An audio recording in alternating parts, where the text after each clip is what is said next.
Do you like basketball? Mm-hmm. I like, but I'm not good at. Yes, I'm not. Me too. Hello, everybody. Welcome back to the State of the League podcast, the only NBA podcast personally responsible for the firing of Zach Lowe. A lot of people are speculating Wait. I just no woke shot. up. You You're are you serious? no way. Pablo, You're isn't it breaking like this to me 1:30 p.m. your time? Yeah. Hey, Carson. Some people work the night shift. Yeah. He does not. Keep For the America record, The he graveyard does shift? not. He does not let him. No, he does not work Well, the night shift. I do, but it's by choice. Yeah, dude. Zach Lowe got fired. No Yeah. way. Why? How did this break? Well, the bit that I was going to do was that a lot of people are speculating ESPN is trying to free up money to give Shams a $250 billion or whatever. Mhm. But the reality of the situation is that I He's didn't joining see our enough. Sesh. I didn't see enough upward mobility for the State of the League podcast, so I decided to just call in a favor, get that guy taken out of the industry. I'm sure this is definitely the end of the Low Post podcast. He can't just do that on his own or anything. Yeah. It definitely won't get better somewhere else because he could have different guests on instead of Tim Bontemps and all this same five guys. One of the speculations is Ringer just lost Kevin O'Connor. Zach Lowe's a free agent. I would be down for that. Oh, that's for sure gonna happen. That is I guess we'll take him. 1,000% gonna happen. Yeah, that's not a direct upgrade or anything. You're not taking one of the smartest people in the industry, one of the most entertaining people in the industry, and plugging him into a spot that was taken by a guy who just dick rides Elon every 3 months. It's just like, Yeah. oh god. That's replacing DeMar with Kawhi, which For real. Dude, and Lowe is literally like Bill Simmons' younger brother / maybe even son. Yeah. Lowe loves Bill Simmons. Mm-hmm. He brought him into the game, so I think that's for sure going to happen. Although, actually, we are pursuing Lowe to be the third nerd over at Nerd Sesh. Really? So, Wow. yeah, we're going to offer him $7 or $8 and see how that lands. Nice. It's a competitive Jack, marketplace. can we swing 9? Hey, can we swing that? Hey, 2 people subscribe to the stateoftheleague.com, patreon.com/state of the league. That's the budget right there. We'll be able to outbid them. Oh my god. Yeah, wait until I throw in some V-Bucks. Oh shit. Oh my god. Yeah, I'll throw in. Damn. What's the big skin right now? They just dropped an emote for the bye dance Deadpool did at the beginning of Deadpool and Wolverine. Awesome. So I'm gonna throw that in, and Zach Lowe. We'll run duos on stream talking about the NBA. That's awesome. I wonder how. I bet that would do well. Oh, that would do very well. Is it the full dance? It's a pretty long dance. I'm pretty sure. Yeah, it's like a minute and a half emote. you gotta buy this thing, man. You could probably let it run the whole time. I'm sure you could cancel it halfway through or something. We're not. Zach Lowe wouldn't do good at Fortnite. He'd be too nervous the whole time. You think so? Yeah, he'd be like, there's so many people. There's 100 people in there. They're all shooting me. I'm hiding in this bush. I don't know. That's how he talks. That is kind of how he talks. Welcome to the Low Post podcast. No, he doesn't have an Eastern European accent. That I can say confidently. He's got like a little thing going on. You know what I'm talking about? Oh no, he's American. In his intro. No, he's American, but he's got a little thing going on. I thought you had it the first time. Then you said, "Hello, my name is Zach Lowe." And I said, "Hold on, I have to draw the line here." When he says the Low Post podcast, it's like Low Post podcast. Yeah, no, you're right. He hits his P's hard. His P's hard for sure. Oh, what a beautiful thing we have here. We're not talking about Fortnite. We're not talking about Zach Lowe. Oh, well, we were. And I mean, maybe he'll come up again. We're talking about the Golden State Warriors. Speaking of dying empires, I guess, ESPN going downhill a little bit. Silicon Valley falling off a cliff. Crypto, it's getting out of here. America, Eric Adams indicted for what? Sneaking a few dollars here and there? What happened to the American dream? I mean, empires are crumbling left and right, and Golden State feels no different. Carson from Nerd Sesh. I mean, you guys all know Poop Grids Carson from Turd Sesh. How you doing today, man? Okay, hold on. Let me just address that right here. I wasn't sure that I would ever see Pablo again on such amicable terms after he publicly attempted to expose and slander me. And let me just say, Mr. Escobar, the people were not on your side, because the people realize that when you're filming vertical video from inside your car, and we are so gracious as to bring you on to our network podcast, we have to work with what we have. Just turn that thing sideways, and I would make your head massive. Lines. It's fine. No, it looks bad. It looks bad. When I'm giant. No, that's awesome. That's just good TV. That's what the people are paying for. Did you ever play the Incredibles game? No. Yes. I had it for the original Xbox. There was a cheat code that could make your head real giant. Oh, I remember that. Okay, yeah. That's you. I mean, and that's what I've done for you. Oh my god. If you made the argument on an Incredibles based point, okay, then I'd be pivoting. behind it. I'm pivoting. No. In many ancient cultures, a big head was a sign of great status and wisdom. We need to do the Jubilee video, like Carson 1v30, but it's all just him explaining why he needs to make my head big. Dude, you would be the 1v30. Everybody's on my side. Yeah, I'm on his side as well. As someone, I don't edit these. Obviously, like that's outsourced. Of course. Pablo's vertical when we post. It is what it is. People like low production value. It's relatable. We're not Hollywood. We may have not want to be Hollywood. We're not Hollywood. Oh yeah. So on the point of low production value, last episode Pablo's phone was broken. And it fixed itself miraculously. It was probably dry. Later. You put water in the charging port. Is what happened. I don't know. Did you throw it in a body of water? I don't know. You're not supposed to do that. It was in my bed. I don't know what happened. Pablo, what's the bed confirmed? Oh my god. Yeah. No, but so Pablo's phone dies. Like 5 minutes left in the episode, and it's me and Isaac from the Deep 3. Which shout out to him. Go watch that episode. Go watch his podcast in a few hours after you finish this and the latest episode of Nerd Sesh. Yes, thank you. But like we're alone and we're just talking and shit, and he goes, "Yeah, I really like what you guys have going on here. You got like a real like ironic quality to your and like just like the way that he like phrased it. He was like, "Yeah, you guys, it all just looks like shit around here, but you really pull it off. It's really good." I was like, "Thanks, man. That's awesome." Oh, it's the counterculture. It's the counterculture. It's the grunge rock of NBA podcasting. It's punk. Oh, yesterday I was at IKEA and they were playing a Spanish cover of Simple Plan's song "Perfect." Do you know that song? Wow, no. I do. It was you want to sing it real quick? I don't know. Lo siento. I don't know the Spanish word for perfect.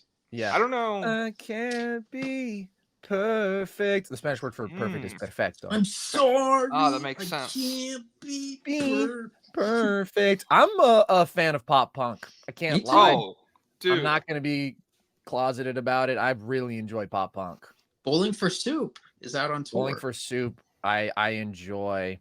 Let me tell you the big three. Well, actually, my favorite is Green Day. Local band that's me. So based. Oh my god. Yeah, I love me some MCR. And I said big three. I don't know if I actually have a big three. I think I said big three because I was thinking Blink-182 is the other huge pop punk band, and I do really like them a lot. Yeah. But there's a lot of good ones, man. Are you a Fall Out Boy? I like Fall Out Boy. I was a huge Fall Out Boy. I was listening to it while I was playing Maple Story. I wasn't at all in the moment. I discovered pop punk outside of Green Day. I listened to Green Day, but like a couple years ago. And Green Day's not as pop in terms of they're like, a little more just punk, but they've got some pop punk in there. Mm-hmm. Yeah. Shout out to Green Day would be my I've listened to Blink-182 more in my life, but right now I like Green Day more. Amazing. And who was I just thinking of? Oh, are the All-American Rejects? Is that pop punk? Yeah, is that like that's pop punk. Yeah, I like them a lot. They've got Gives some bangers. Banger. Fun fact: I have some associates. I don't know if I could say friends, but who are in a band with Billy Joe Armstrong, lead singer of Green Day's son, as really truly a local band. Yeah, and they asked me to go to their show, and I said, "Fuck you! I'm not coming." Personally invited, I said no. I said, Billy's not there, and if I'm not on stage, I'm not going. Is it because you're tall and you wouldn't be able to stand up front without being rude? Pablo, you're so perceptive. That's what exactly it is. it. Yeah, Exactly he's too dominant in the mosh pit. That's the problem. Carson. Well, gets... Jack, you know about this. You have the same thing. Yeah, no, You're we can't be in the front row anywhere. It's tragic. And then It sucks. you sit in front of someone, you're an asshole. You sit behind someone, you have to deal with them being in front of you. It's fucked up. Pablo, you have no idea how good you have it. Being Pablo, a you're what, regular-sized 5'3", guy. 5'3.5"? Am I wearing shoes? No. I don't go to concerts. I'm not a concert guy. All right. Fuck concerts. Damn, we could do another like 30 minutes, Carson, because I wanted to talk to you. I just saw Whiplash in theater and it made me want to do another movie pod with you. But I'd love that. I'd love that. That's not what we're talking about today. We're talking about the Golden State Warriors and what 2024-25 looks like for them. I gave you the list of standard regulation questions we're asking everybody that we have on. And the first one, I guess, is just how are you feeling about where the Warriors are at as a franchise? I feel bad. I feel as though the Warriors have really bungled and mismanaged the last few years, really ever since the KD departure. But I think that they were gift wrapped a couple of incredible assets when you have the pick that became James Wiseman, you have the pick that became Jonathan Kuminga, and you have the pick that became Moses Moody. And they just had this incredibly hubristic mindset that they were going to be able to sustain the longest dynasty in the history of American sports and straddle the two timelines, light years ahead of everyone. And it's just absolutely ridiculous and obviously has been a disaster. So I just think Steph, although we had a rough home stretch of the season, is still playing at the level that if you put legitimate contending talent around him, this could absolutely be a contending team. This could be a title threat. And they've just let so many desirable star trades slip through their fingers. Could have had Siakam a couple years ago. Obviously, Lowry was the prime target all throughout last year. That's not going to happen now. But even like an OG Anunoby, right? Anybody in that big forward, big wing archetype, ideally who's a real high-end scoring threat, would have completely changed the complexion for this team to have more shot creation, to have more size. And instead it has just been Steph having to carry for the last couple years. And it's remarkable that they won the title in 2022. That's the only thing that makes this not a true disaster and like makes it possible to sleep at night, because certain dudes just outplayed their means in that run. But overall, I'm pretty pessimistic, and I've been very frustrated with the direction that the front office has taken. Yeah, there's not a ton of things you can point to right now post KD departure and be like, savvy move. Oh my God, they fleeced him. This is ridiculous. And like really, when you think back to the 22 title, if it's not just Andrew Wiggins is good, like great, not just the best basketball of his career, but like better basketball in big moments than a ton of guys have played. If you don't get that, then yeah. And Jordan Poole played the best basketball of his life. Yeah. And then they overpaid both of them. Didn't feel like an overpay in the moment, but with retrospect, very clear overpays. And now you're just confined to this group that was never going to replicate that. Yeah. And so it's tough to have any faith, because like if they had done savvy shit in the past, then in this moment of limbo, you could kind of look around and be like, okay, they'll work their way out of it. You know, we've been here before and we figured it out. It does not feel like that at all to me. It feels like there's a bunch of things up in the air and they could easily just fuck all of them up. No problem. Pablo, how do you feel about it? Yeah, same boat. I think Bob Myers came onto the ship when they already had all the pieces, and then he lucked into the run, and then he ruined it on his way out. He's like, we talk about it all the time. He drafted James Wiseman because he spoke Mandarin Chinese at dinner. He pulled out what moves have been Mike Dunleavy? Dunleavy is everything over the last year. So he traded Poole for Chris Paul, and then all of the little things that we saw this offseason, bringing in Melton and Kyle Anderson, Buddy Hield, letting Klay walk. And the draft picks, he's taken Trace, Pajemski. So he had a very good first draft. Yeah. Oh, that was his first draft? Okay. That was his first draft. Okay, right. Yeah. So Mike Dunleavy might be okay. We'll see. Remains to be seen. He could be. And I mean, we got to give Bob Myers credit. He drafted Draymond. That was a hell of a pick. But he didn't put the final piece in place. He didn't know. Yeah, maybe he just got lucky. That's And fair. I suppose was he part of the hiring group for Steve Kerr? Yeah. Okay. Okay. So they were cooking then, but he had to be talked out of trading Klay for Kevin Love. Yeah, and the late first round hit rate, and obviously that's not a super easy spot to be picking, but it's really bad under Bob Myers. Like Looney is the best late first rounder who they picked, except for Poole, who then that ended up ending poorly. But like, there's too many Jacob Evans in there. There's too many Damian He was a good Joneses in there. prospect. All right, Damian Jones. Yeah, I don't know. well, unfortunately, he played about 40 NBA games. It was a good process. Oh my god. Yeah. Too many Eric Pascals of the word. It's pretty tough. He was the next Draymond. He Didn't was. You see his I body remember. type? Fun Yeah. rookie year. Fun rookie year. So yeah, it's just it's definitely tough when you're looking around, and I agree with you. When you look at Steph, there was more nights last season where he would go like 30% from three than I've seen really since like he hit the level he's been at for a decade or whatever. You really did see like a noticeable step back, but I agree with you. Not only could there be a contender built around what he provides offensively, in the grand scheme of things, if you're the Warriors, this is the best player you're ever going to have. Like, still, this version of him right now is the best player you will probably ever have access to. So the fact that it comes down to like, we'll see what Kuminga can do to space the floor or something, or like secondary creation in that regard.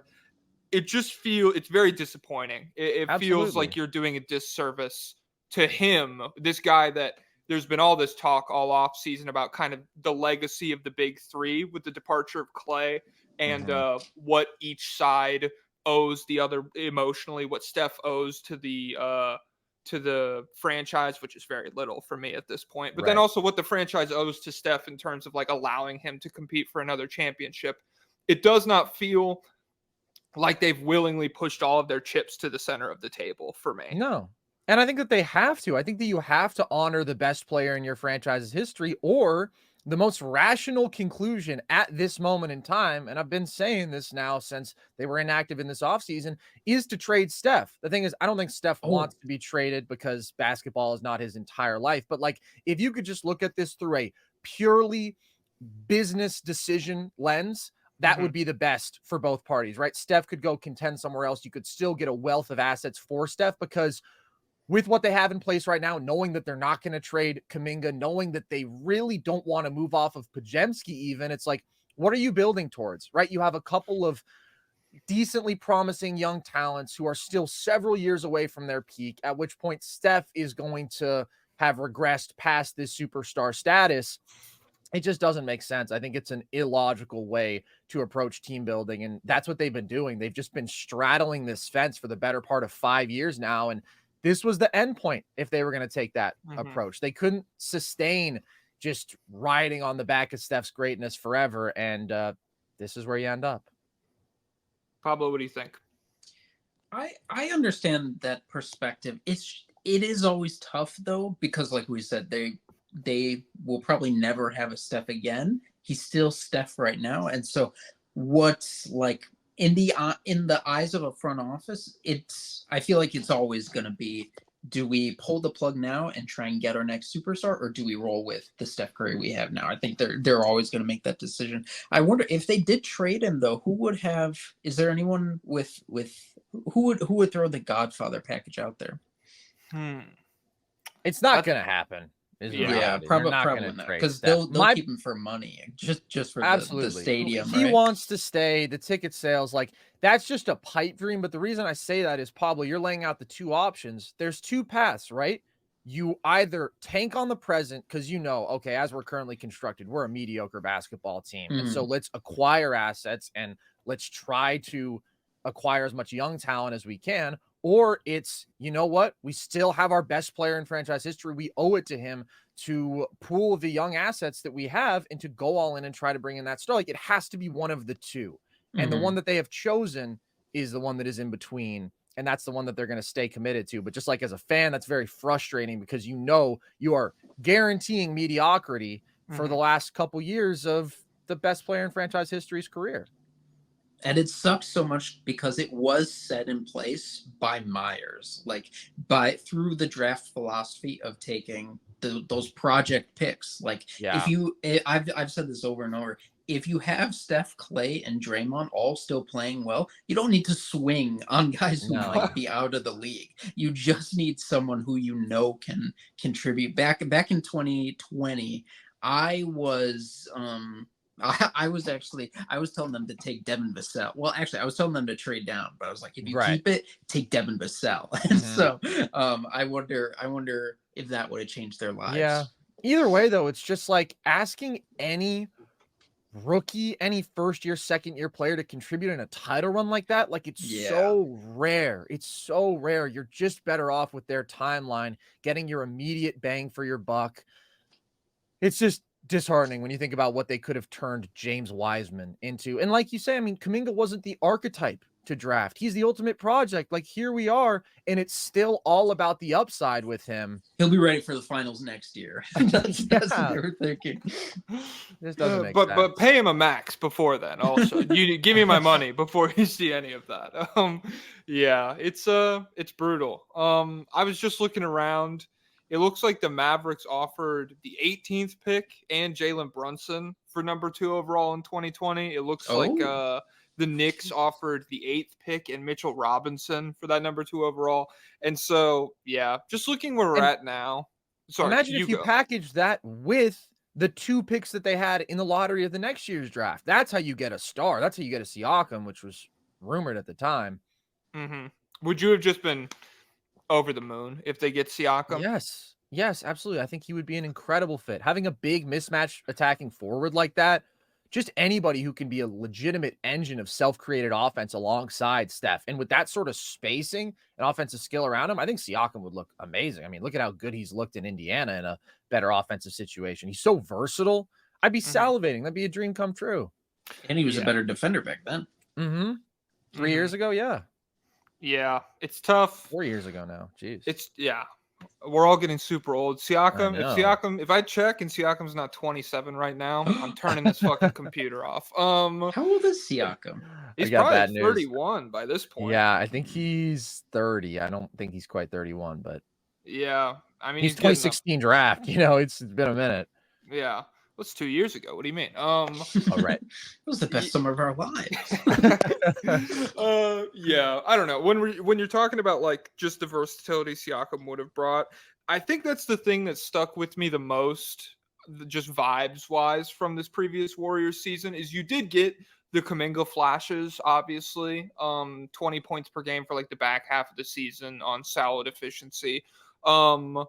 But overall, it just felt like there were these huge stretches of time where nobody on the floor would be capable of doing absolutely anything offensively besides obviously Steph Curry. And so then you're also minimizing like the real shit he does, like the off-ball stuff that they've dominated with forever, because he is the only one who can like dribble the basketball and get inside the arc. And I don't think that will be quite as pressing. I mean, you hope not with like another offseason of Kuminga and everything, but I just don't feel like that will fix itself in any real way before the deadline. I feel like that will still be a real problem that if they want to be like a deep postseason team, they will have to look around and ask what changes need to be made, or maybe they'll just like ride it out and see what happens.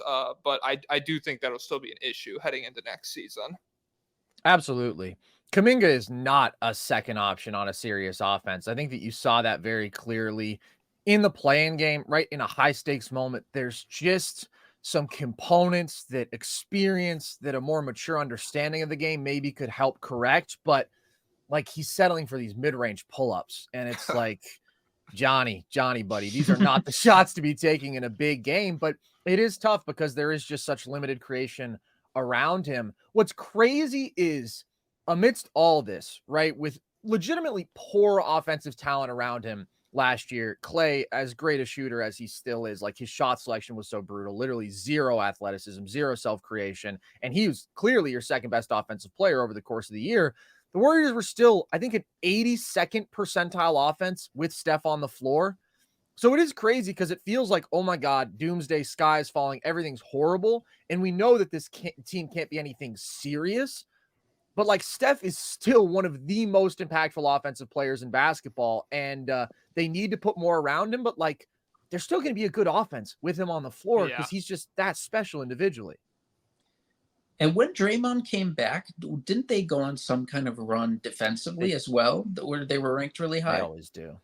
They always do. Yeah. I mean, that was like the last 15 games of the regular season. They looked amazing. And then they got eviscerated in the play-in. Yeah, it's funny because I think people talk about Draymond as if he's already washed, which he's closer to being it, but he's still really, really good defensively. Oh my God, he's amazing. He's still clearly the Warriors' second best player and fundamental to keeping their defense alive. I thought 2023, he should have been Defensive Player of the Year. That was my hot take. He just completely transformed that defense. They played as the best defense in the league when he was on the floor, and he took a little step back athletically last year. And the most noticeable thing was, I mean, he's always been an absurdly effective rim protector for his size, right? Like 6'5", and then you look at opponent field goal percentage at the rim, and he's holding people like 14% below their average, and it's just like unbelievable instincts, and he's super long and all that.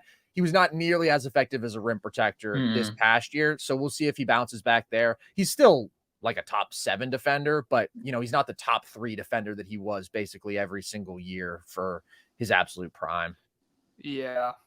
And I think looking around, just kind of at like the aftermath of this season and everything, that's obviously you look at Kuminga and how he plays and you want him to be able to shoot better. It's just like a very straightforward, logical thing. But when you talk about Draymond regressing as a rim protector, that's why Steve Kerr was really high on playing him just straight up at the 4 again, full time, and getting Trace Jackson Davis out there with him more. Kuminga missed maybe 6 or 7 games towards the end of the season where they were just rolling with that lineup full time.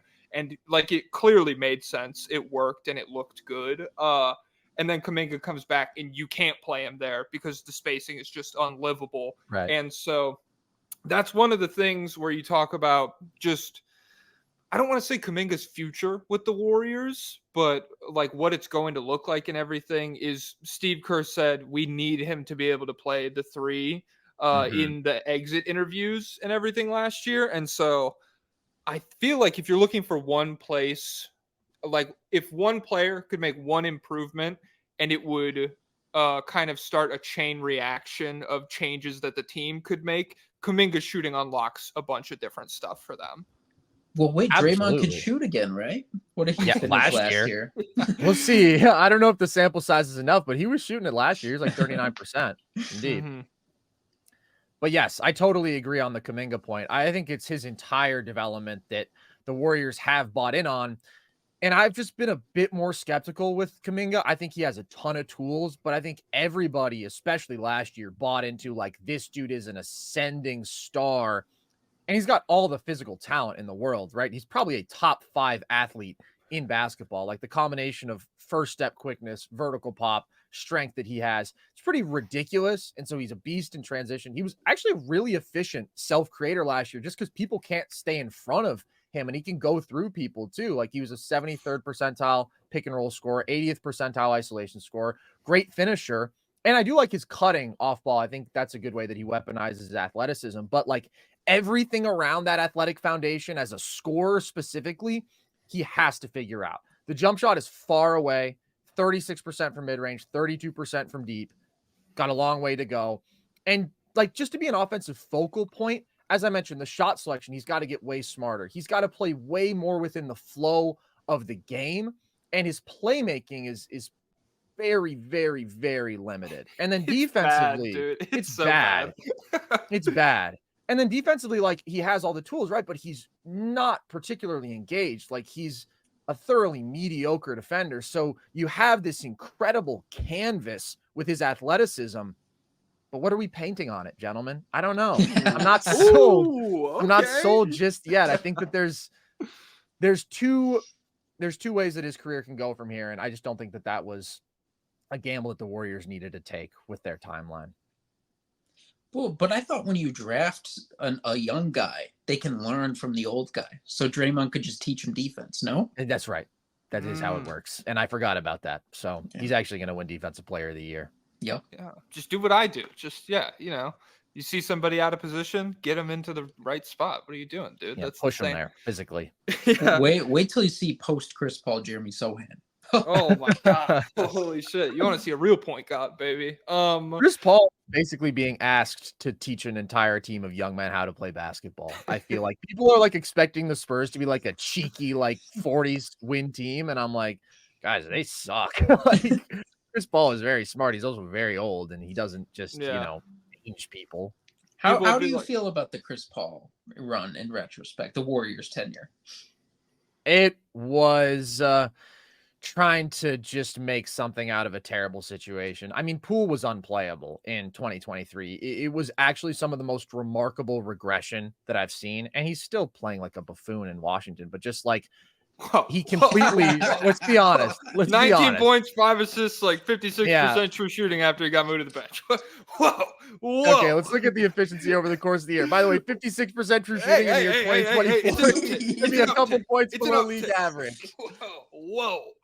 All right. It was just brutal. He couldn't take care of the basketball. His shot selection was terrible and everything else. I mean, he's glaring negative, defensively unplayable. So at the time I was like, all right, the second unit has always been the biggest issue for the Warriors in the Steph era. And so you have now just like an incredibly cerebral floor general who, although he is very limited as a scorer, right? He literally just has his mid-range pull-up at this point.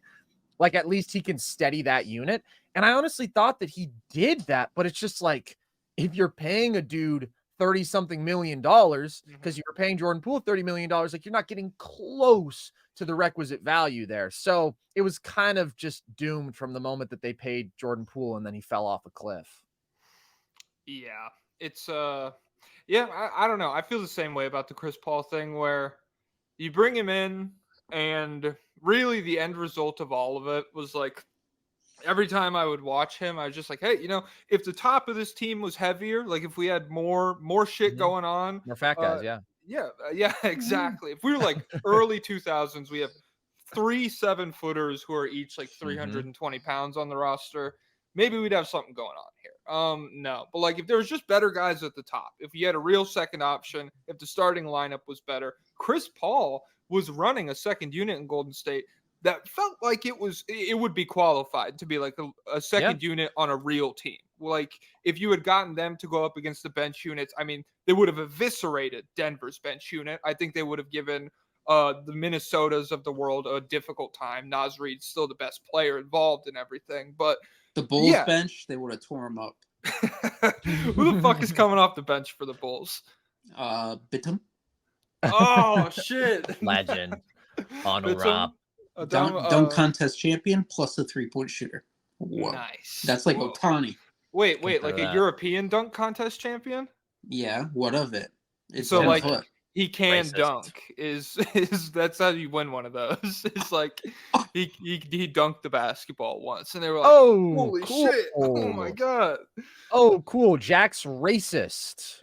You claim one of your favorite movies is White Men Can't Jump. You don't even get it. What do you think that movie's about? You literally think they're saying that they can't jump. Yeah. You endorsed it. You just saw the title and you said, yes, fuck those honkies. Oh my god. All right. Fuck it. We're done talking about white guys. Unless we'll get to Pajewski. Well, one more white guy thing. I last night I was looking for something and I found a Bleacher Report trade deadline article from 2012, like the best trades this year, or pre-deadline trades, and they were grading them, and it was the Bogut for Monte Ellis trade, and they gave the Bucks an A, and they gave the Warriors a C. Damn, so that was epic. Monte, man, he meant something to the Bay. Let me tell you, he was everybody's favorite player when we were little kids. He was so fun to watch, but also like if I were a sentient human being, I'm probably very, very frustrating because quite inefficient, quite flawed, that man. Well, we didn't know about true shooting percentage back then. Know. That was the good old days. No, we didn't know. I saw 25 points per game, and I saw tattoos, and I saw athleticism, and I said, 99 this is speed the guy. and 2K. Oh my god, this is the guy. What was Danny Granger's efficiency sitting at? I almost just called Monte the Danny Granger of the Western Conference, but Danny Granger's efficiency was solid. I mean, Danny was a bucket because he could really shoot. Like, he was sort of ahead of his time with the 3-point volume. He's got a couple years up at like 6-7 attempts, 40%, and he got to the line more. He was just bigger. He just had a much more efficient offensive. All right, so fuck it. Second question we got for you. How are you feeling about the offseason moves of the Golden State Warriors? I suppose we could talk about the lack of as well. Yeah. The decisions that were made this offseason. How are you feeling? The lack of moves I'm frustrated with for the same reasons that we've already touched on. However, like, they'd kind of already dug their grave at this point, right? Because everybody had regressed at least a bit from where they were at 3 years ago. And the Paul George thing, I guess, just wasn't going to happen. That wasn't on them. The Lowry Markkanen thing, the asking price there was very high. And I had conflicted feelings about it because it's like, I do believe that you have to put what you can around Steph to win basketball games now, even if you know we're not going to win the title, just to be like, we can win 50 games. We owe that to Steph with the fuckery that we've put around him and with everything that he's given to our organization. But also, it's like 4 firsts, Podziemski, like, you're giving up everything for Lowry Markkanen. I think that's basically what the package was. So I'm not infuriated. It's just kind of the final straw at this point of disappointment after disappointment of being like, oh, here's the opportunity. Here's the dude who's a great player and he fits. Like, both PG and Lowry would have been perfect fits with the Warriors. They would have been ideal. They are like 2 of the most seamless offensive fits in the system because they're big, they're versatile scorers, they're incredible catch and shoot players. They know how to play off ball very effectively. And it didn't happen. And maybe it was just never going to happen. So that's really the headline, because there's no chance to actually be in the mix again. Like, that was their only chance to meaningfully improve, and they didn't take it. But in terms of what they did do, they added some decent veteran role guys. Like, I'm relatively happy with adding D'Anthony Melton and Buddy Hield and Kyle Anderson. Like, I've always been a Melton dude. He's long, he's athletic, he can shoot, he's a capable creator and playmaker. Buddy, he'll be a decent rotation piece. I think people underrate just how insane a pure shooter he actually is. He's one of the best ever. It's insane, bro. He's 40% on 3 makes per game over his career. Like, all the per game stats, it's like, oh yeah, Steph and then Buddy Hield is your number 2. So he'll find a role. And then Slow-Mo, I still think, is a winning player. I mean, obviously very, very ugly to watch shoot or attempt to score the basketball, but he still defends at a high level. He can be a connector offensively. If you literally don't guard him, like we saw in the playoffs at times, like, he can make a wide open jump shot. So I like those moves in a vacuum, but within the context of what was missed out on this offseason and what's been missed out on, like, yeah, I'm still underwhelmed and disappointed. Kyle Anderson, Chinese national team player. Are you worried about him double agent? I think that he's a foreign agent. That's a good question. Yes. And now I've changed my outlook and I want him gone. I mean, yeah. San Francisco, just like a hotbed of technological advances. Oh, what do you got? Here's a question. Is Kyle Anderson a Chinese citizen? Because I don't think can you have dual citizenship between China and the US? I think that they're like viewed as a foreign enemy. He's on the national team, so I don't know. But I wonder if that requires citizenship. We've got Jack on it. I'm Googling. Also, his son has autism, so he's neurodivergent. So, so I don't see that that's pertinent. Okay. So it looks like the United States allows Chinese dual citizenship. I don't think China allows it, though. Yeah, China and India do not recognize your status as a naturalized American on their soil. So you can still go there and everything. It's just like more of a formality. So how's he playing? I think he just smiles. Yeah, I mean, I'm sure they're just like, you're just Chinese when you're here. That's all we care about. That's what they say. Yeah. So in terms of sorry, I didn't mean to sidetrack us with it. No, I don't give a shit. This is a fake podcast. We don't talk about anything real on here. I was thinking, so yeah, with like I'm big on Lowry. I'm not super big on Paul George, like locking him in for the next 4 years. That is a more intimidating prospect to me that like if you could add Lowry for the next 4, no brainer. Like I feel like he's one of the better offensive players in the league. 4 firsts and Podziemski, I'm in the same boat as you. That is a ton for a guy that, like, the question right now is, like, is he, like, second option on even, like, a good team, much less a contender? He is. It did feel more so that, like, this offseason was the culmination of all of the straddling both sides of the fence over the past 5 years, where it's like, okay, if you didn't continually miss and fuck up and misallocate your assets and everything, and just kind of have faith that you would continue to build this dynasty the way that you built it originally, and you, like, actually put in the elbow work to find good players and keep your assets and stuff, then you would have the wiggle room. All of your wiggle room's been evaporated by mistakes already, is really what I'm getting to.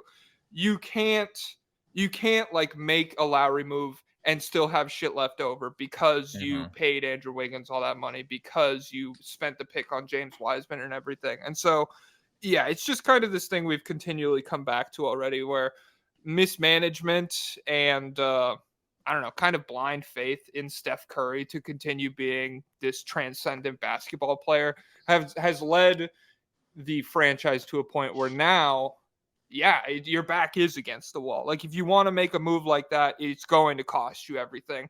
And on top of that, everyone knows that in negotiations as well. So, like, the Jazz are like, yeah, it will take Podziemski and 4 firsts. And if you don't want it, we'll hang up the phone. It doesn't matter to us. So we have Ice Price. We could use him as a sidekick. Exactly. He can stick around. Yeah.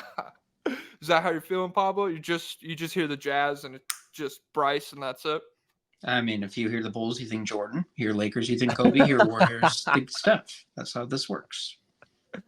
And I'm not thinking about Stockton and Malone anymore. I'll tell you that much. No, and thank God for that.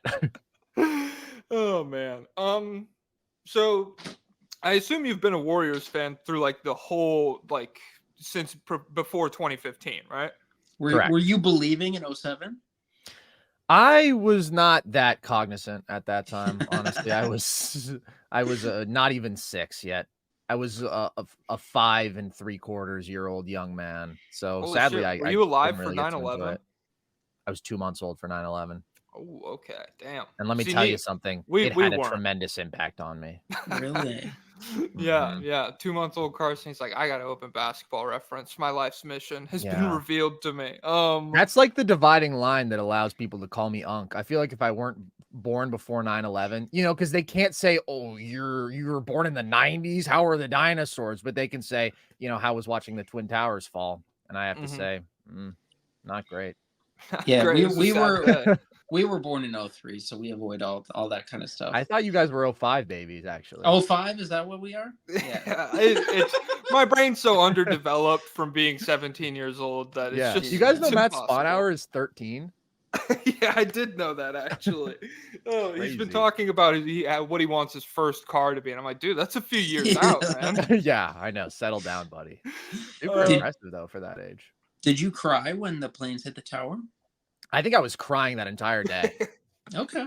I was crying anyways. I've been crying for the last 2 months. Have you seen the video of Ronaldo's watching 9/11 happen? No. I just saw this on TikTok. It was like a news report. They were just filming him watching CNN, and they were playing like upbeat bossa nova music over it. So it was like a sitcom. It was like do do do do do, and the plane hits. He goes, "Aye!" It was really good. Pablo, what happened to your "Could this cast of characters stop 9/11"? I need more. It was last summer. It was last summer's moment. God, that was fun though. I like that series. Okay, I asked no glaze because what do you got? No, I was just saying no glaze. I just say no glaze, so it's clear that I'm not glazing Pablo when I compliment him. Yeah. I was worried about that. He's glazing. He's crazy. Right. We get that, Jack. We're 05. Yeah. I ask because Klay left this offseason. It's this huge. I don't know. In terms of it kind of being a weight off of the franchise's shoulders and having more certainty heading into next season, it's probably a good thing. But just in terms of like an emotional moment, and also I feel like this could affect the mentality of Steph a little bit. Like, I don't always buy into that. Oh, he's going to want to leave because X, Y, or Z happened. But seeing how Steph seeing how the franchise handled Klay, handled how he wanted to be paid, and handled his departure and everything. I feel like that might have a bit of an effect on how Steph feels about his relationship with the franchise as well. And I'm just curious, like, where you're at with the departure of Klay, not just what it means for their level of play and everything, but emotionally as well. Did you guys see him sitting across from each other at the basketball game? It's powerful. I did see that. Yeah, it was sad. Very powerful. Here's the thing. I feel like I will be more sentimental about it, honestly, with retrospect. Here's the other thing. The cold hard truth of it is, as I've gotten more and more involved in like covering the NBA, I've become less of a true Warriors fan and more of just an NBA fan. So I'm probably not as emotional about it as I would have been a few years ago. But also it's like, sometimes you have these relationships. Like, I feel like it's like Aaron Rodgers with the Packers, right? Where it's like the last couple years of it are so frustrating that in the moment you're just like, good riddance. And then you'll look back and you'll be like, oh my God, what an amazing player. You gave so much to our franchise. But like, Klay was brutal in the last year. It was just brutal how much he had regressed.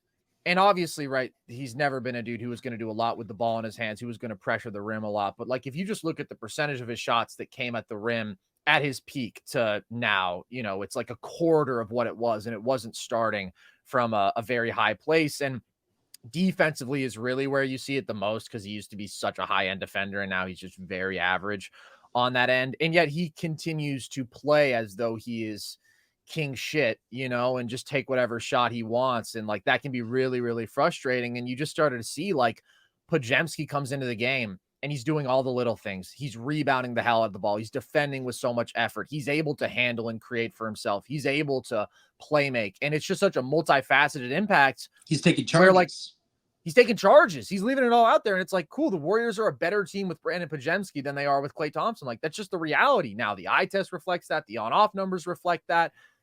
So it had just reached a point where it was like, we can't invest in this guy financially. We're not going to pay him $20 million a year. It's not worth it. And I just don't think the relationship organizationally was in a good place. Like, Klay had a bad attitude about this stuff last year. He hung his head. Like, he just didn't quite comprehend how he had regressed and how he was hurting the team at times. So it's sad, but it was very, very necessary. Yeah. It's tough. It's tough with a guy like Klay, like a shooter, because I feel like as a shooter ages compared to like a vertical athlete or something, a shooter could just be like, I'm going through a slump. I'm going to get out of this. I'm going to get out of this any day now. And then we're going to be back to it. Whereas like an athlete, a more like, I don't know, Jeff Green or Iguodala or whoever, like they notice. They're like, it is a lot harder to like windmill than it was 2 years ago or something.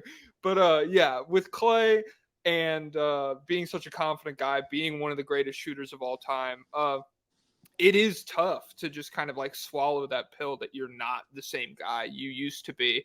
And that was something that he worked through in like full on spotlight last year. Like that was one of the big things that followed the Warriors around. And so probably beneficial to both sides departing, I would say.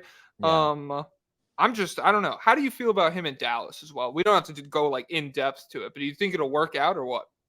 I do think it'll work. I think that they obviously needed more offensive skill. Like, that was kind of a part of their downfall last year. I think just the lack of skilled shot making, any sort of creation around Kyrie and Luka. And Klay's not bringing the creation, but he is still going to be a 40% three-point shooter from deep who can make these contested looks, who can curl around screens, who at 6'7" can just get off shots from so many angles with such a high level of contest. And it's like, if he can understand, listen, I don't have the same burden to put up shots. Like, I'm a very clear third option.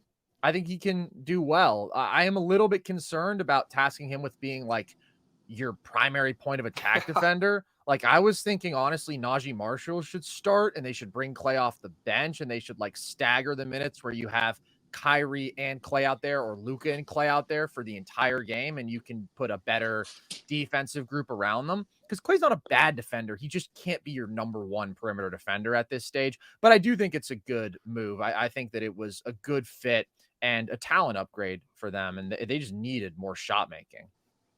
Yeah, I'd say that's about how I feel as well. I'm scared about the defense, but giving Luka a guy who doesn't only exist in the corner, it's scary. Yeah. So I think that'll be good. All right. Off-season moves, we took care of them. Really not that many to talk about. Expectations for the upcoming NBA season. What would a disappointing season look like versus a surprisingly nice one? How are you feeling about the ceiling of this Warriors team? I think the ceiling is probably just avoiding the play-in. I don't think that this team has it in them to win a playoff series, but I think if you're like 47 wins, maybe not even avoiding the play-in, but getting through the play-in, right? If you're like a 6 or 7 seed, I think that'd be a very good season for the Warriors. But I think there's a lot of downside there. Like if Steph gets hurt for 20 plus games, I don't think that this team can float the ship and make the play-in, wrap it up. So like I would say their range of outcomes is probably like 35 wins, 12 seed to like 47 wins, 7 seed. And the reason that I still think they even have that ceiling is I do like some of the pieces around Steph, and I do think that Pods will get better. And I like TJD. I'm excited to see him play more throughout the year, but they still have all the same fundamental issues as last year. It's just even last year with Steph on the floor, they were 43-31. And like 2021, that bum squad, and to be fair, Steph was a different player then. He was like having an MVP caliber season. He was top 3. Now he's like fringe top 10. But that year they were 37-26 with Steph. So again, like he is still so impactful. The Warriors have never been a below average basketball team since Steph Curry reached, his superstar level. So that's the reason that I think they're still going to be competitive, but there's no real high ceiling here. Like I said, they're not going to win a playoff series. I'm expecting mediocrity. I'm expecting them like trying to sneak into the playoff, basically being 500. Yeah. It's tough. Oh, okay. So in my mind, forever, I will group Steph, KD, and LeBron together. But especially right now, it feels like all their teams are in kind of similar places. How do you feel like the Warriors stack up with the Suns and the Lakers in terms of like mid-team spearheaded by old guy, not really sure what the aspirations are? I think the Lakers are a pretty clear one out of that group. Like I still think having 2 top 10 players alone is a meaningful difference maker. And the Nuggets didn't play very well in that series. That was a competitive series, and LeBron and AD showed that like they're still at that superstar level. It was just a disaster class from D'Lo, a disaster class from Rui, and like I do think that's a good offensive supporting cast. I'm still worried about like their defensive configuration in the backcourt with Reeves and D'Lo starting, as JJ Redick just announced. But that to me is a team that actually can win a playoff series. The Suns are very, very flawed. And I think a lot of people are of the impression that bringing in Tyus Jones is like going to fix things. And I'm not of that opinion just because, first of all, I think that the true point guard archetype is overvalued and overly romanticized. And I don't understand how they're going to start him, which they've promised, but they also say that they're going to start Beal. Like you're going to be a disaster. Small forward Bradley Beal. Small forward Bradley Beal. Yeah. Well, Kevin Durant's 7 feet. Small. He is 7 feet, and that's true. Thank you for letting me know, Pablo. But I think that they just have more offensive skill at the end of the day. So I would go pretty clearly Lakers 1. I think they're the only like serious playoff team. And even they, like we know what their ceiling is, but it's higher. And then I would go Suns just on the back of talent, and Warriors, I think, have a pretty clear ceiling on them. Yeah, it's tough. I think, I don't know. Pablo, you talk. I feel like you haven't said anything in a minute. Oh, is Pablo still here? Yeah, he's just up there fucking sitting listening. I feel like I will be tricked by this team. If they start off good, I'm gonna look at the names. I'm gonna say, man, Steph Curry and Draymond are still good. Buddy Hield's really good. If Podziemski gets better, if Trey Jackson-Davis gets better, I always say if Moody gets it. Do you like Moses Moody? I think Moses Moody is good. I do like think Moses he should be getting played more. I don't know why he doesn't get played, but I do think like there's enough there on the roster for me to not completely write them off, even though they probably won't do anything, but they're just holding me forward. So I'm like with the Suns, you have the high end talent and then there's nothing. With the Warriors, there's a bunch of different guys. I can convince myself like, hey, well, Wiggins, he had family issues. He'll be back next. He'll be in good spirits next year. And he didn't play for Team Canada, so he's fresh. There's just so many guys like that. So I think it's completely rational, probably right to be low on the Warriors right now, and I am. But I just know as soon as if they rattle off 6 out of 8, I'm gonna be like, well, this is one last ride. It happened to me early last year. I was like, the bench is the best that it's been. Steph was actually playing awesome early in the year, and then it's like, yeah, they just don't have the horses, man. They just don't have the juice, the top end talent. Who did they draft this year? They didn't. Oh, nobody? Okay. Yeah. Who had their pick? I don't even remember who did they trade it to. Or actually, they took Quentin Post in the second round. They didn't take anybody in the first round. Yeah. Okay. 7-footer can shoot threes, right?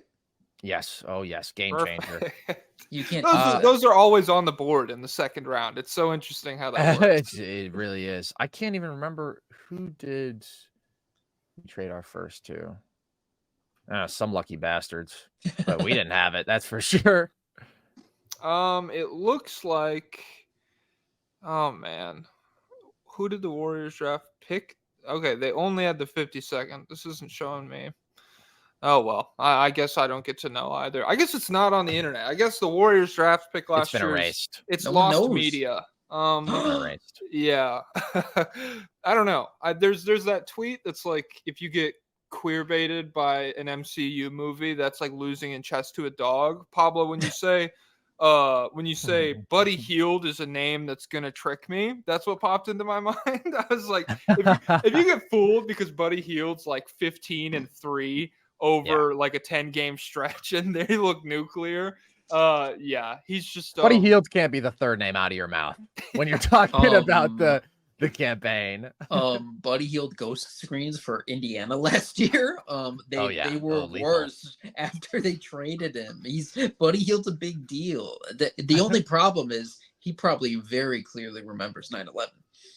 Oh, because he was in his 40s at the time. Yeah, his longevity is incredible. How old is he actually? 72. It's always been a thing where he was drafted old. Well, and they were like, "Oh wait, he's a year older than we thought he was." I mean, dude, I think that he's probably like 33 by now in real years. No, maybe 32, because he was a 2016 draft. Yeah, and his age just kept going up. He'll be 32 in December. Okay, it's a miracle he's 31 right now. Jeez. Yeah, I don't buy it. By the way, I think we're gonna get an updated age. Oh my god. Yeah. So disappointing season. I mean, a disappointing season feels more in play to me for them than like a surprisingly nice one, just because the West is such a fucking grind that, like, if it plays out the same way it did last year, where Steph looks really good to start and then you get to the final third of the season and it's like, oh, I am 36 years old. This is really hard. Oh my god. Then I don't know if they will have the juice to survive like a Rockets push for the 10 seed or whatever it was, where they were playing out of their mind and Houston was playing out of their mind. And so were the Lakers. Like, everybody was just winning everything at that point. I don't know if they will have the juice to sustain a run like that to stay in whatever position they need to be in. Now, who's to say if it'll play out exactly like that? I don't know. I'm just saying there are so many good teams in the West next year that the phrase "somebody has to lose games," I've used it to describe Portland a lot. To hate on Portland. Oh my god. Yeah. No, that's good, bro. That's an appropriate reality check. Like, there's so much talent in the NBA. First of all, we need expansion because there's too much talent in the NBA per team. You can talk yourself into anybody, but you're hitting on the key point, man. Somebody's got to lose. Somebody's got to suck. Like, you can't look at these teams today and think, oh my God, in 2015, that's a 42-win team. No, today it's a 28-win team because everybody's better. And the Warriors are just going to be pretty mediocre. I think they're going to be middle of the pack. Yeah. Cade in 2014 would have been a superstar.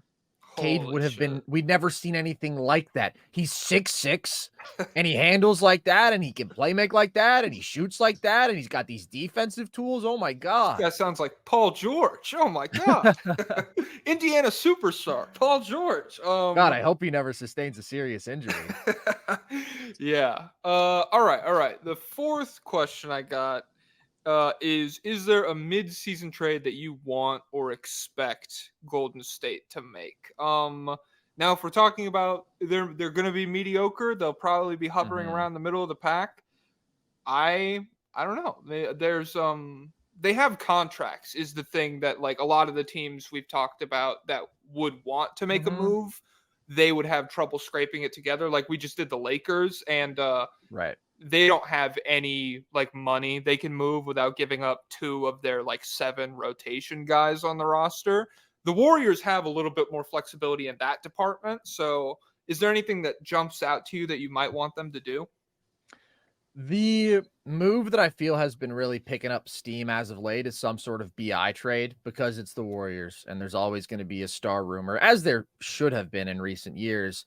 I don't really like that fit. I'm not the highest on BI to begin with, but I don't think that he would be a seamless off-ball fit. He's not a very good catch and shoot player, just a low volume, not great efficiency three-point shooter to begin with. So when I think about the sort of like forwards who do work in Golden State, who I have been excited by, he's not really the dude for me. And he's not like a 4. That's been the other thing, right? It's like, let's get a true 4 who we can play alongside Draymond, so we have more size in the front court, but a skilled 4 like a Lauri Markkanen. That's not BI. So I could maybe see them going a tier down from that. Like you could target a Kyle Kuzma or a Jeremy Grant. Like those are just guys in the rough archetype who I think it's reasonable that they'd become available. But even then, it's like you're doing a Wiggins swap for contracts and position's sake. Like that just makes sense. But then you're going to have to give up something. Like you might have to attach a first to that. And am I inclined to attach a first to get one of those guys and win 3 more games? Like at this point, probably rather not. You know, I've very much been clinging on to like, have to go all in, have to do what you can. Again, not even to win the title, just to be the best team you can around Steph. But now it's like they've doomed themselves. The ship is sunk. So are we going to throw off our last little bit of loot? I don't know. To bring on some pirate from another ship. It's not a great metaphor. I'm going to work. Literally One Piece. Oh my God. It is One Piece. That's lore accurate. I am not expecting anything splashy, and there's honestly nothing that really excites me that much when I look around. Pablo, what do you think? Any chance you could be interested in a jumbo wing who brings like playmaking juice? Yes. Like a really good passer and someone who could play in transition, really good sideline out of bounds passer, could pass to Steph Curry. No. That is not somebody I'm interested in. You're the first guy who said yes. You're the first guy who said yes. I just heard jumbo size forward playmaking, and I thought, okay, so are we maybe working towards a That's... Denny of Dia or something? And then, no, I don't want to touch that freak. No, a different kind of moral conundrum. But see, Denny's actually good at basketball. Josh is good at parts of basketball. Yeah, one part. That's so funny to be like, there's no moral conundrum with Giddey. With Denny, you have to parse out your feelings, because you're like, dude, this guy, he is so fast for being so big. It's the oldest sports dilemma in time, bro. People being like, fuck that guy when he's a bad guy and he also sucks. And the second that the bad guy is also good, you're like, well, hold on a second here. That's the most moral army on earth. Oh my God. Yeah. So there's another Israeli phenom coming up right now. Have you seen him, Carson? No, I haven't. Yeah. What's it? I forget his name, but there's an Israeli kid tearing up U18 tournaments right now. Wow. Oh my God. The next generation. Well, hopefully when the IDF asks if he wants to opt out of his service, that kid's like, yeah, I actually will do that, instead of serving twice. Yeah. So I don't know. Obviously, no Giddey trade. No, not obviously. No. Don't. Obviously, it's not happening. Don't be rude. You're paying him $30 million next offseason. Oh, that's your lot in life, man. Accept it. Hey, that could be. What's better, that or $40 million, Jeremy Grant?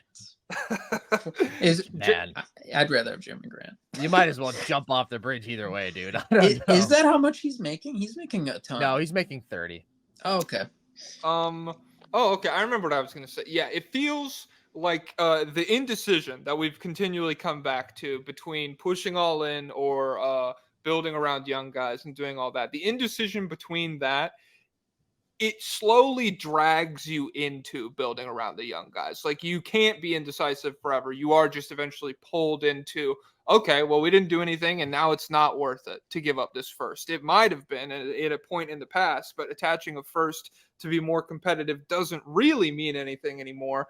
And so then, yeah, you're just kind of left with this feeling of like, it would have been the right thing to do to give Steph the competition level that he deserves, but we didn't do that.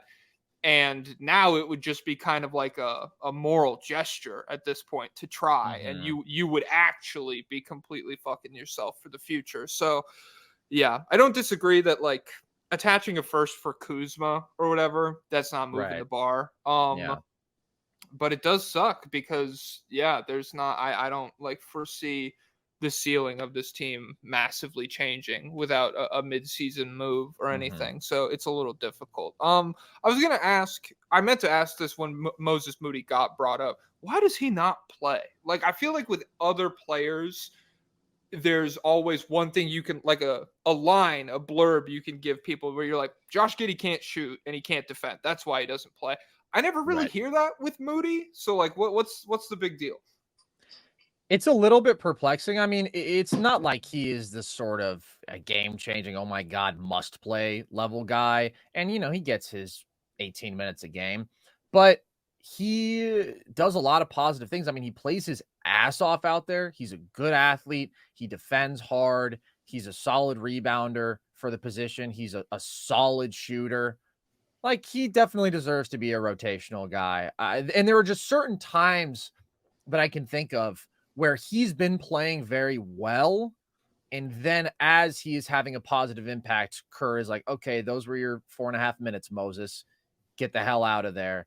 So that's kind of what's frustrating. I think that there is like a hyper fixation on all of Steve Kerr's mistakes because Warriors fans are just insane and they really, really kind of hate that guy now, which generally I'm not on that side. But I think that's part of it. It's like every rotational thing that he does, like that is a little bit questionable, that is going to be the reason that the Warriors lost. I do think Moses should play more, but I also think like there's a magnifying glass on every little thing that Kerr does in a way that's kind of unfair to him. They were eating with Team USA. Oh my God. It was their Christmas, bro. Oh yeah, I do remember that. I remember specifically the Serbia game. It's like they're coming back. It's like a 1-point lead after Serbia's just been dog walking them the whole time, and then immediately Kerr's like, this whole lineup, everybody has not hit a jump shot. It was like Anthony Edwards, ice cold Kevin Durant, Drew Holiday, Derek White, and he was like, that's who we need out there right now. And I don't know. I'm not like Steve Kerr's a complete moron who like fell into 4 championships or anything. But I do understand he is kind of like a stickler for the stuff that he has set up at times. And so maybe that contributes to yanking Moody when he's got a little wind in his sails or whatever. For sure. He's very rigid rotationally. That's like the most annoying thing. I don't like how he manages rotations overall, but it's crazy where the narrative has gotten with him. It's like, guys, first of all, he's like one of the great player coaches, communicators that we've seen. And like the Warriors culture has been such a huge foundation, like them preaching joy, like that aligns so much with Steph and his values and just the core of the team. And then also it's like, he saw the vision, bro. He kickstarted like the offensive revolution for the Warriors. Like, listen, he saw what Draymond could be as a playmaking big. Well, defensively, I think that they already had a pretty good defensive foundation. I'll give Mark Jackson some props there. Hey, but Draymond at center. Absolutely. No, you're right. You're right. He saw the future coming. I mean, just overall utilizing Draymond, who was young under Mark Jackson, but like Kerr very much saw the vision with him. He very much saw the vision with doing more with Steph off ball. like basically just installing the Warriors offense as we know it, I think he's a damn good coach. I think he was huge to the Warriors taking their leap. And then it's like, once you've taken the leap, a coach can only do so much. Yeah. Like he did his biggest part of the job. Now he's got to be revolutionary twice. Yeah, well, what is he supposed to do? Now he's got to take Draymond out of the lineup. He's got to reinvent the wheel. Yeah. And it's sad. Yeah, with Draymond, and I agree, player coach, he's a player coach pilled, because I won't say like it was a matter of time until Draymond punched somebody in the face or anything, and I won't like pin that on him either, but there aren't that many coaches who could like keep Draymond in this massive, like high intensity, high pressure role where you're really like the second driving force behind a dynasty, like third with the addition of Kevin Durant and everything, but just them being good for so long. It was the defense. He was the defense. And every time something goes wrong, the media are just like on Draymond's ass. He sucks. He's Mr. Triple Single. There aren't that many coaches that could keep a guy like that consistently engaged and not freaking the fuck out the way he kind of has gone off the rails over the past couple of years. And so, coworker, I don't know about freaking the fuck out and off the rails. How about he's had a couple of episodes, but hey, good guy. We're big mental health guys on this channel. Draymond, I wonder what those therapy sessions. I wonder what those therapy sessions were like, where he was just like, this is fucking bullshit that I have to be here. But then he left a calmer guy. The blood pressure's lowered and the world is a safer place. I'm going to sit here for an hour and you're going to tell them I'm fixed. If you don't, I'm going to do to you what I did to Gobert. You know who they could bring in is Mike Tomlin. We didn't even know Antonio Brown was crazy till he left. That's true. Great personality manager. Unbelievable. Wildly underrated, the great Mike Tomlin. Let me just say. There's another guy who is a victim of his own brilliance, more so than Steve Kerr. We're not going to talk football here, but I'm just saying. We do whatever. That man produces results no matter what, and then people are always mad because they're like, why aren't we better? And it's like, well, you've had the worst quarterback playing football. That's why. Did he ever do anything revolutionary? I don't know. What's his tactical? Not revolutionary, he's just a brilliant defensive coach and a really good culture guy as well. Like, it's incredible how the Steelers have been able to churn out winning season after winning season with the talent they've had on their roster. It doesn't make sense. And Logan, my little guy, he is a Steelers fan, and so he's always like adamant, like, we're going to win 10 games again this year. And you look at the roster and you just go, I don't see it. Maybe 7. And then they find a way to win 10 games. It's pretty crazy. And shout out Tomlin for that. Shout out Justin Fields. He's not better than Caleb. I hope he's doing well. True. Both doesn't matter. Jaden Williams, literally the best quarterback in the league. Jim Daniels. Oh, fuck. Personal friend of mine. Personal friend. I'm not. He's a personal friend. Personal friend in the sense that I knew him. At ASU? That I was asking him questions and he was answering them. Yeah, at ASU. Nice. You're bigger. Are you bigger than him? Like tall? How tall physically? Is he? Yes, I'm taller than him, but not by a ton. But he also probably weighs, I don't know, maybe he's pretty freaking slight. He's pretty slight for an NFL quarterback. He's listed at like over 200. No chance, bro. He's like the 185. Iverson 6'1" argument, Yeah, for real. Pound for pound, the best QB, most heart. That's true. He does have heart. What the fuck? What's our 5th question? Which player are you most looking forward to see progress this season? How you feel? I think that there's really 2. It's pretty obviously Pods and Kuminga, but I'm going to shout out Pods because I think he is very much growing into a larger role. Like, I think it's going to be really interesting to see him take on that full season of being a starter and, like, quote unquote, replacing Klay just as the starting guard alongside Steph. I really like Pods. I think that, as we were touching on earlier, like, he's just fundamentally a winning player. He's got a nose for the ball, great rebounder positionally, great shooter, selfless, great passer, competes defensively. And I was talking about the lineup data, the on-off stuff. Like, the Dubs were 9 points per 100 possessions better with him on the floor. With Steph and Pods out there, they had a +4 net rating. With Steph and Klay out there, they had a -1.5 net rating. So, like, I think it's a positive. I think it's a positive injecting him into that starting lineup. To me, really, the question in terms of development is, how's he going to grow as a creator? Because he does all the peripheral stuff, all the effort stuff and complementary stuff. But as we've talked about time and again, like the Warriors just need more juice on ball. And he does have some of that. Like he was an 81st percentile isolation creator last year, which is kind of crazy for his skill set, considering that he doesn't really separate a lot in those situations, and a 54th percentile pick and roll creator. But I loved him as an offensive prospect. Like I really, really was impressed with his offense. I was just questioning if he could defend like at all at the NBA level. And I was very, very impressed by his rookie season in that respect. But he's got amazing touch. I mean, he's got beautiful floater game, really effective step back, just a crafty all around scorer, good footwork, right? We saw in college, even like a post game out of him. And he is an inventive passer. He just doesn't get anything easy for himself because of his athletic limitations. You're not going to get a lot around the rim. But I think that this team needs him to take a step forward. So I'm not the highest on Pods. Like I think there are Warriors fans who think that he's a future all-star.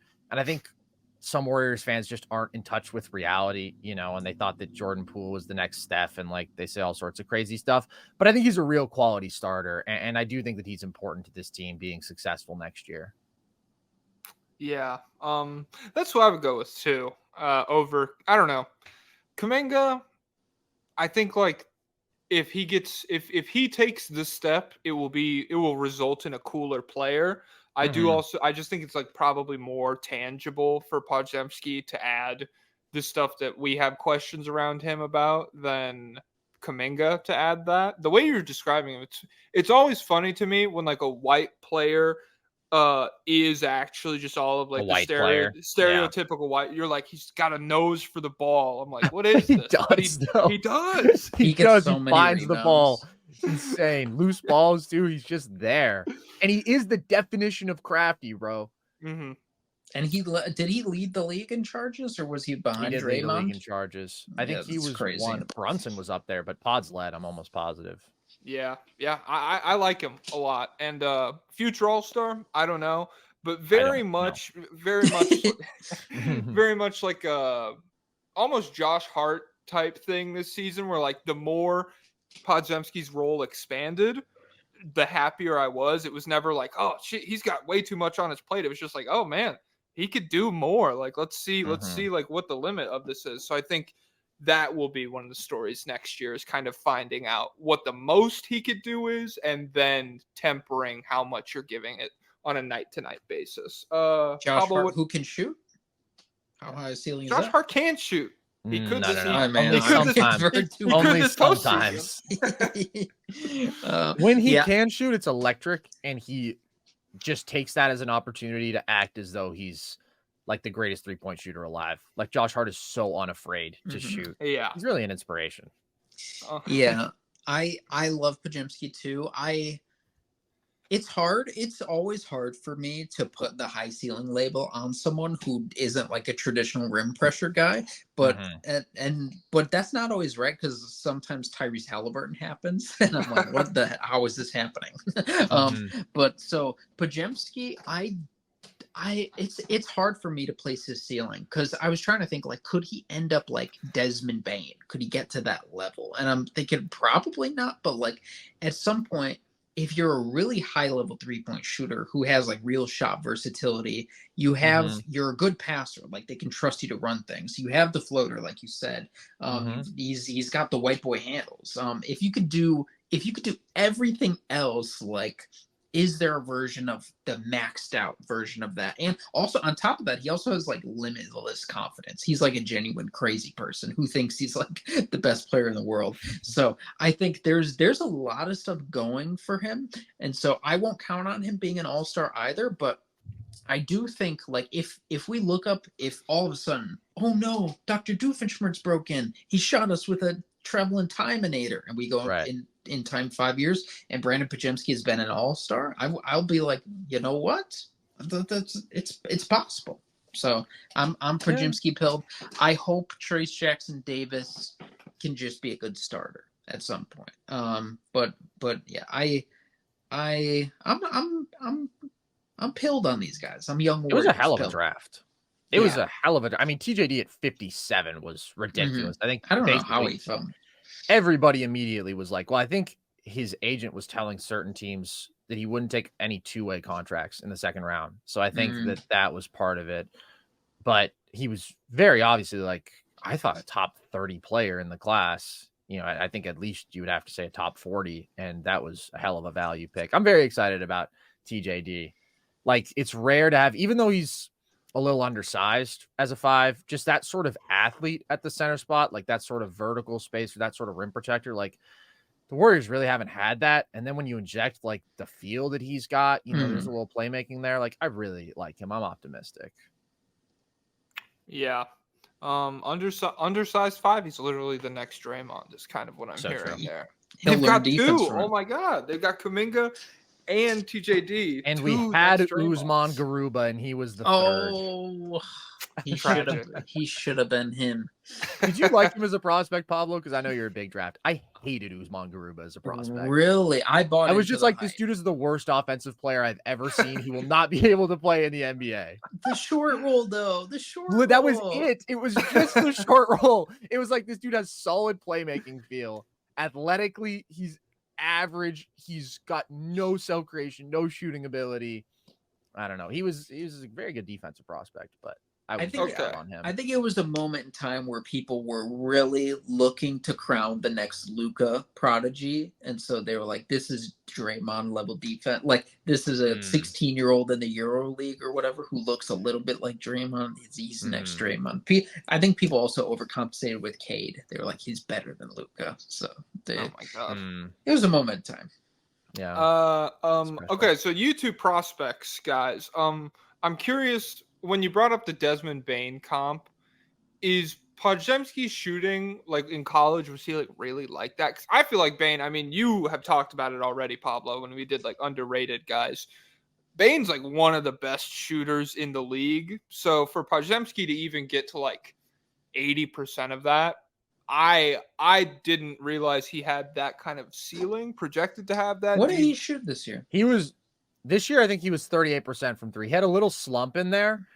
He started the year above 40, but in college, he was crazy. I mean, he was one of the best shooters in his class and just some of the best overall touch, because his floater game in college was crazy. And all of his touch out of like the mid post, like he could get to these little hooks. Like, I think he's a pretty damn good shooter. He wasn't great from the line this year, but it's so small sample size. Like, yeah. I'm high on him as a shooter. Bane, you know, he's pretty awesome, and his ability to do it off movement and whatnot is definitely pretty exceptional. But also, it's like Pods has the step back. Pods was 13 of 23 on step back threes, which is a small sample size, but it's a good looking shot. And the efficiency obviously was ridiculous over that small sample size. Yeah, he was 38%, 38.5 on 3.2 attempts. So good efficiency, not nothing volume. Like three is 3. So yeah, I mean, if he gets there like that, yeah, a whole. And college, he was 44% from deep in his season with Santa Clara. Damn. Okay. What was the volume? 5.8 attempts per game. He's got to start letting them fly, baby. And 8.8 rebounds, bro. He's such a. Oh my God. Yeah. Shout out to small rebounders, man. That's the most fun archetype you could be. Small guards who can get to a little hook. Oh my God. I'm in, dude. Xavier Simpson. We got a league. Xavier Simpson full time. Aaron Brooks. Is he still in Australia? He might be. Is Aaron Brooks still playing basketball? I don't know. Oh my God. He tore his Achilles like 4 years ago, so we'll see. Tragic. All right. 6th and final question we got for you. We asked everybody who's come on so far, who is going to win the NBA championship this upcoming season? Would you like to know what the tally is at right now? Wait, give it to me after. All right, me after. I'm interested, but let me form my own opinion free of groupthink. However, I'm going to take the most basic option. Exactly, like Zuckerfuck. I think it's Boston. I think Boston is the deserved favorite. I do think the competition is a lot stronger this year. So that's sort of the duality. Like, presuming that the East is healthier, the East is much better. I'm higher on the Knicks. I'm higher on the Sixers. I'm higher on the Bucks. Those are all teams that have like a real knockout punch that nobody in the East that Boston faced last year do. And out West, I think that OKC is like the clear emerging team that, like, in terms of pure talent, can actually go toe to toe with Boston in a way that nobody else can. And I love the versatility. I love their athleticism, their creation from the perimeter. I love their bigs. I love their perimeter defenders. Like, OKC is the team that I'm looking at. I will give a cheeky little shout out to Denver as a threat to knock off Boston. You're such a I think beautiful that's mind. a tough Oh my matchup. God. I know that a lot of people are freaking out about the KCP departure, and I get it, and that's rough. But Christian Brown is going to be very, very key to the team. Like, we'll just see what he is offensively, because he's got to grow up. He's got to stop being a scared little bitch boy where he goes through the stretches of the game where he just won't shoot. But athletically, defensively, it's there. I think he's smart. He plays his ass off. He's not going to be KCP, but I do think some people are underestimating like how perfect that offense functions when Jamal Murray is playing like we know him to usually. Not even like 2023 playoffs Jamal Murray, just like good Jamal Murray, not, calf impaired disaster Jamal Murray. And Jokic is just such an overwhelming individual force, particularly in the Boston matchup, which we've seen, like they just don't have an answer for him. So there are some really good contenders, but the reason that I think it's Boston is not just because they're the most talented team, which they are. They have 5 like top 50-ish players, which is insane. They really should only get better. Their depth is better now this year. I think that Shireman can play immediately. I think Lonnie Walker can play. Like, they're not big, meaningful additions, but I think the bench is a little bit better at least. Yeah. KP is a monster, and they won the title basically without him. I think he is such a walking matchup problem. Might have to do it again, am I right? Hopefully not. If they didn't have KP, I would not pick them to win the title this year. But presuming that he does get healthy as the year goes on, like I think he just adds another dimension on both sides of the ball. And then Tatum literally had his worst 3-point shooting run possible. And like he always has had variability with the pull-up 3, but last year was crazy bad. And I think this year he's due for some positive regression. Yeah. And so, like, when I think about Tatum being better as a scorer, KP being out there, even though the competition is much better, like, I think Boston deserves to be the favorite. They're not an overwhelming favorite at all. Like, I don't know that I would put their title odds at over 50%, but I think that they are the strongest choice. Yeah, I'm on board with that. So the tally right now is Boston 5. That's you, me, Pablo, Jackson Frank from the Sixers episode, and slightly biased from the Mavs episode. Oklahoma City is sitting at 3. Isaac from the Deep 3, Ben Pfeiffer from the Pacers episode, and then one Matthew Sponhauer. And then the Bucks. The Bucks have gotten a nod. Joel Morant. Is this from the Bucks podcast? Oh, Joel. He knows how to put a hot take out there. I love that guy. God, I love Joel. What's hilarious is he started with like, I got the Thunder or something, and then like he was like, but I will say the Bucks are he doing talked like himself into it. Yeah. And we He's were like, I've got a dark horse. And next thing you know, he's yelling at you at full volume. How dare you disrespect Milwaukee? Giannis is capable of anything. Exactly. Yeah. He went like 3 sentences with us just being like, yeah, that makes sense. And then he goes, you know what? Give me Milwaukee. Fuck you guys. Dude, did you see him screaming at Riz the other day? That was so funny. What was it about? I love those guys. It was about Terry McLaurin. It was the funniest thing. They have the most heated debates about like just good players. You know? Find me a clip where I disrespected Terry McLaurin. Tell me the date I said that. Riv's just like, I don't know the date, bro. Yeah. Awesome. You didn't write down the Terry McLaurin slander? Yeah, exactly. Yeah, shout out to those guys. It's so funny. Most of it, like 95% of the time, I'm like all the screaming first take sports bullshit. Like I'm just over it. Like it doesn't matter to me anymore. When I see them do it, I'm on board. I like it. I don't care. And you know what? I'll say one more thing about Pick a Side because I love those dudes. Part of what makes it different is they actually know a lot and they care about sports a lot. And like, they'll go from, a conversation about EPA per play and talking about a dude's pocket presence and whatever, like, nuanced stuff to then screaming at each other at the top of their lungs. Yeah. So it feels different. It doesn't feel forced at all. Cause it's like they're friends and that's how friends talk. You get unnecessarily heated at each other. They're the best. Shout out to them. Oh man. Yeah, I won't air out who it was, but I did see there was like one that feels different. There was an account like that, like they feel bad different to me. And one of they did a thing where they were like, give us your top 10 players of all time. And like one of the guys was just like, he ran through and he got to like 7 and he was putting out like Paul George and shit. Classic. And then like to round it out, he was just panicking. He goes, Caitlin Clark, give me Caitlin Clark. And it was just That's based. That doesn't even make sense. Well, we have to have some criteria. Yeah. Well, I think we have to have a criteria for the list, right? NBA players maybe would be a place to start. Wow. Hates women. Okay. Yeah. Hold on a second. Okay, buddy. Hold on a second. First of all right, no, you know what? Let's get into the meat of this. Caitlin Clark isn't the best women's basketball player yet. Let's give some respect to A'ja Wilson. Hey, shout out Caitlin to Clark, number I'll 2. put her at 9. Who was who okay, now here's what I'm asking, Pablo. If this is a list for all basketball, why is it taking until spot number 9 where we get to a single woman? You're right. 1 and 2. Thank you very much. All right, based. Yeah, I agree. Fuck, I don't even remember what you said about the Celtics. Something fucking brilliant. So, it was Jason Tatum. That's what it was. I feel like if Tatum does everything he did in the last postseason and is just like a good jump shooter, that's like Boston fans pretty upset about the reaction to him and him not playing at the Olympics and people being like, well, that wasn't a top 5 player. It was just a really good basketball team. If Tatum does everything he did in that playoff run and is like 37% from 3, can hit his mid-ranges and shit, absolutely. That's when I start to entertain him as a top 5 player. And I feel like he is due for a season like that after just complete nightmare of a run. So yeah, I'm on board with everything you said about Boston. Pablo, any thoughts? No. Never has him. Oh my God. I'm a man of action. That's so powerful. It's tough to be when you're a podcaster and you just have to sit for forever. I like it. All right. You have anything you want to plug while you have this platform here?